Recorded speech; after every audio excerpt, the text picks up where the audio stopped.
আসসালামু আলাইকুম বন্ধুরা, কেমন আছেন? আশা করি ভালো আছেন। আলহামদুলিল্লাহ আমিও ভালো আছি। তো বরাবরের মতো চলে আসলাম ইমানের আলোচনা নিয়ে। তো আজকের আলোচনার বিষয় শিক্ষার প্রচার। তো পর্ব ১৬। তো চলুন দেখি আলোচনায়। শিক্ষা ও জ্ঞান বিজ্ঞান এর চর্চা এবং বিকাশ ইমানের অন্যতম শাখা।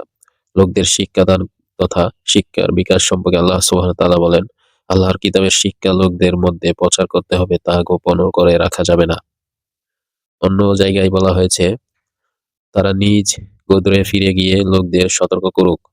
আবু বকর রাদিয়াল্লাহু আনহু থেকে বর্ণিত হাদিসে যা বলা ইমাম বুখারী ও ইমাম মুসলিম স্ব গ্রন্থে সংকলন করেছেন, সেখানে বলা হয়েছে নবী করিম সাল্লাল্লাহু আলাইহি ওয়াসাল্লাম বিদায় হজের দিন লোকদের লক্ষ্য করে বলেছেন, সাবধান, তোমাদের উপস্থিতির ব্যক্তিগণ অবশ্যই অনুপস্থিত ব্যক্তিদের কাছে আমার এই কথা পৌঁছে দেবে।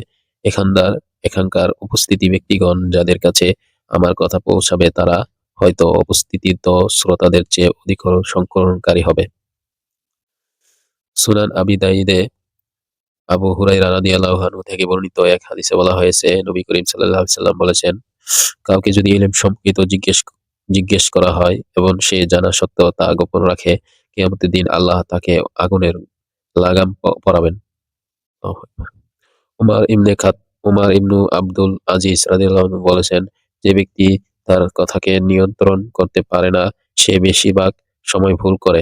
আর যে ব্যক্তি ইলম ছাড়া কোনো আমল করে না, অর্থাৎ না জেনে কাজ করে, তা কল্যাণের চেয়ে অকল্যাণই বয়ে আনে। আর হারিস আল মুসাহসি রাদিয়াল্লাহু বলেছেন, দ্বীনি ইলম মানুষের ভেতর আল্লাহর ভীতি সৃষ্টি করে, আল্লাহর নির্ভরতা মানুষের অন্তরে প্রশান্তি এনে দেয় এবং আল্লাহর পরিচয় মা'রিফাত তাকে দায়িত্বশীল বানায়।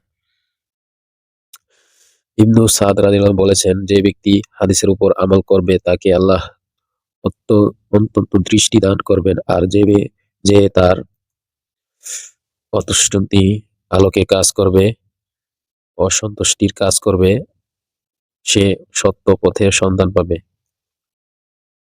মালিক ইবনে দিনার রাদিয়াল্লাহু আনহু বলেছেন, বান্দা যখন ইলম শিক্ষা আমলের জন্য তখন সেই ইলম তাকে মার্জিত করে, আর যদি ইলম শিখে আমল না করে তাহলে সেই ইলম তাকে অহংকারী বানিয়ে দেয়।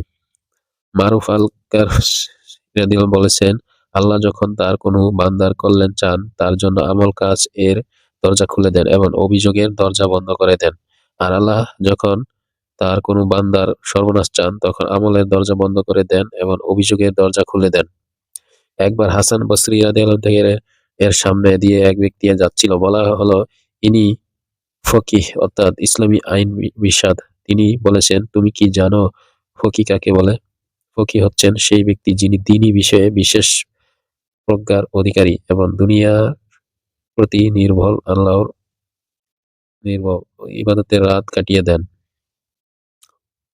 মালিক ইবনে দিনার বলেছেন, আমি তাওরাতে পড়েছি যে আলিম তার ইলম অনুযায়ী আমল করে না, তার কথার কোনো প্রভাব মানুষের উপর পড়ে না। তার কথা মূলত এমন যেন পাথরের উপর বর্ষিত বৃষ্টি। আবু বকর ইবনু আবি দাউদ বলেছেন, পানি মানে পরিতৃপ্ত হয় মন, কিন্তু পানি যদি হয়ে পড়ে গলহ, তাহলে সেই পানি পানে থাকে কি কারণে আগ্রহ। আবু উসমান রাদিয়াল্লাহু বলেছেন, তাকওয়া সেই নিজের মাঝে অথচ কেমন ধারণা অন্য অন্যকে বলবে, মুত্তাকি হতে নিজেই যে আত্মহত্যা। যে ডাক্তার নিজেই অসুস্থ তার কাছে যায় না রোগী হলেও বিপদগ্রস্ত। আল্লাহ যেন আমাদের এই ইলম অনুযায়ী আমল করার তৌফিক দেন এবং লোভ লালসা, উচ্চ উচ্চাকাঙ্ক্ষা ও বেপরোয়া হওয়া থেকে রক্ষা করেন। আমিন আমিন। তো ভাই, আমরা আলোচনাগুলো শুনলাম এবং আমল করার চেষ্টা করবো। দেখা হচ্ছে আগামী পর্বে ইনশাআল্লাহ। এ পর্যন্ত সবাই ভালো থাকুন, সুস্থ থাকুন। আসসালামু আলাইকুম।